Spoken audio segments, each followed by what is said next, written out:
Hello दोस्तों, आपका स्वागत है हमारे चैनल जीके मास्टर में। और आज हम लोग बात करेंगे यूनिफाइड पेंशन स्कीम यानी कि यूपीएस यानी कि एकीकृत पेंशन योजना केंद्र सरकार के द्वारा लागू किया गया है। और यहाँ अन्य राज्य के कर्मचारी भी इसमें शामिल हो सकते हैं जो एनपीएस में एम्प्लॉय हैं। यानी कि यहाँ 1 अप्रैल 2025 से इसे लागू कर दिया जाएगा ऑफिशियल तौर पर।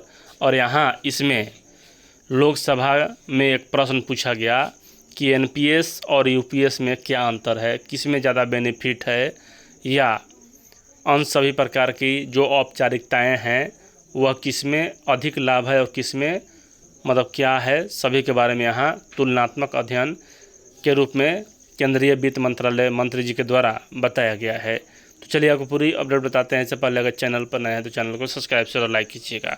चलिए आपको हिंदी में बताते हैं यहाँ क्वेश्चन क्या था और आंसर क्या था। भारत सरकार वित्त मंत्रालय वित्तीय सेवा विभाग लोकसभा में यह प्रश्न किया गया था सोमवार 24 मार्च 2025 को। और यहाँ एकीकृत पेंशन योजना का कार्यान्वयन सबसे पहले यहाँ श्री धर्मेंद्र यादव जो माननीय लोकसभा सदस्य हैं इनके द्वारा पूछा गया था कि क्या वित्त मंत्री यह बताने की कृपा करेंगे कि क में एकीकृत पेंशन योजना के पूर्ण कार्यान्वयन की समय सीमा क्या है तथा इसका मौजूदा नई पेंशन योजना की एनपीएस के अभिदाताओं पर किस प्रकार प्रभाव पड़ने की संभावना है। पहला क्वेश्चन है और इसका आंसर भी दिया हुआ है। दूसरा क्वेश्चन भी देख लेते हैं। सरकार के लिए एनपीएस की तुलना में यूपीएस की संभावित दीर्घकालिक वित्तीय व्यवहार्यता क्या है। और ग में कहा जाए कि एनपीएस और यूपीएस में निवेश लचीलापन के बीच अंतर क्या है और क्या सरकार ने एनपीएस की समस्याओं की पहचान की है और यदि हाँ तो तत्संबंधी ब्यौरा क्या है और क्या यूपीएस उपरोक्त समस्याओं का समाधान करेगा, यदि हाँ तो तत्संबंधी ब्यौरा क्या है।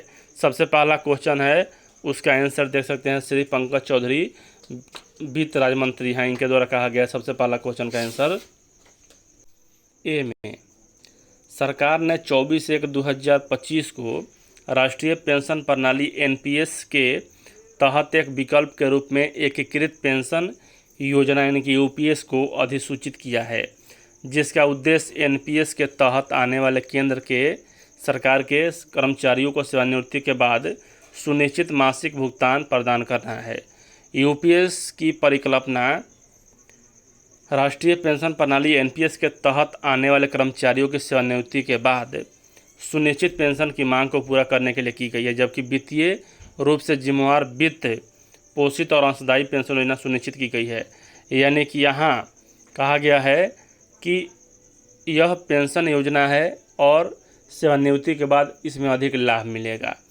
अब देखिए अगला क्वेश्चन क्या था। अगला क्वेश्चन यहाँ देख लेते हैं कि सरकार के लिए एनपीएस की तुलना में यूपीएस की संभावित दीर्घकालिक वित्तीय सहायता का क्या मतलब प्रावधान है। बी में कहा जा रहा है कि यूपीएस एक परिभाषित अंशदान योजना है जिसमें परिभाषित लाभ के तत्व शामिल हैं। यह कर्मचारियों को सुनिश्चित भुगतान के लिए लागू अंशदान कर्मचारी और नियोक्ता दोनों की ओर से मतलब कि कर्मचारी भी अपना योगदान करेंगे 10% और इसमें सरकार का योगदान होगा 18.5% के नियमित और समय पर संचय और निवेश पर निर्भर करता है। यूपीएस ग्राहक का मासिक अंशदान मूल वेतन और महंगाई भत्ते का 10% होगा, जिससे केंद्र सरकार यूपीएस ग्राहक के व्यक्तिगत प्राण में समान राशि जमा करके मिलाएगी। केंद्र सरकार यूपीएस चुनने वाले सभी कर्मचारियों को मूल वेतन और महंगाई भत्ते के अनुमानित 18.5% का अतिरिक्त 8.5% का अतिरिक्त अनुदान मतलब अंशदान भी कुल आधार पर पूल कार्पस में करेगी। अतिरिक्त अंशदान यूपीएस की दीर्घकालिक वित्तीय व्यवहार्यता सुनिश्चित करने के लिए एकीकृत पेंशन योजना के तहत सुनिश्चित भुगतान के लिए समर्थन करने के लिए है। यानी कि यहाँ कहा जा रहा है कि एनपीएस से बेहतर यूपीएस है पेंशन के लिए। अगला यहाँ कहा जा रहा है कि ग का आंसर है कि वर्तमान में केंद्र सरकार के ग्राहक को PRDA के साथ पंजीकृत किसी भी पेंशन फंड को चुनने और सरकारी प्रतिभूतियों में 100% निवेश करने निवेश के बीच निवेश विकल्पों का प्रयोग करने की अनुमति है। ख में रूढ़िवादी जीवन चक्र निधि जिसमें अधिकतम इक्विटी है एक्सपोजर 25% तक है। ग में मध्यम जीवन चक्र निधि जिसमें अधिकतम इक्विटी एक्सपोजर 50% सीमित है। और घ में डिफ़ॉल्ट योजना। यूपीएस के तहत कर्मचारी अकेले व्यक्तिगत कोष के लिए आगे का निवेश का विकल्प चुन सकता है। ऐसे निवेश विकल्पों को पेंशन फंड विनियामक और विकास प्राधिकरण द्वारा विनियमित किया जाएगा। यदि कोई कर्मचारी व्यक्तिगत कोष पर निवेश विकल्प नहीं चुनता है तो निवेश का डिफ़ॉल्ट पैटर्न लागू होगा। अतिरिक्त केंद्र सरकार के अनुदान के माध्यम से बनाए गए पूल कोष के लिए निवेश क्या यहाँ सरकार के पास होगा। आगे यहाँ कहा जा रहा है कि एनपीएस एक परिभाषित अंशदान आधारित योजना है जिसमें सेवानिवृत्ति के बाद लाभों के लिए बाजार से जुड़े रिटर्न शामिल हैं। एनपीएस के तहत कवर किए गए सरकारी कर्मचारियों के पेंशन लाभों में सुधार के उद्देश्य से एनपीएस को संशोधित करने के लिए उचित उपाय सुझाने के लिए एक यूपीएस एनपीएस समीक्षा समिति का गठन किया गया था जिसमें राजकोषीय निहितार्थ और समग्र बजटीय स्थान का प्रभाव को ध्यान में रखा गया था ताकि आम नागरिकों की सुरक्षा के लिए राजकोषीय विवेक बनाए रखा जा सके। यूपीएस एक परिभाषित अंशदान आधारित योजना है जिसमें परिभाषित लाभ के तत्व हैं जो सेवानिवृत्ति के बाद सुनिश्चित भुगतान के बारे में चिंताओं को संबोधित करते हैं। यानी कि यहाँ केंद्र सरकार के द्वारा दोनों के बारे में तुलनात्मक अध्ययन किया गया और तब इसे लागू किया गया है।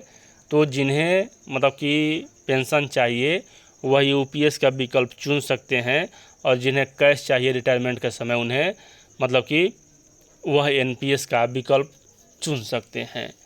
तो दोनों आपको चुनना है और ध्यान दीजिएगा, एक बार चुन लिए तो फिर इसमें रिवर्स गियर नहीं है, आप उसे लाइफ टाइम उसी में रहेंगे।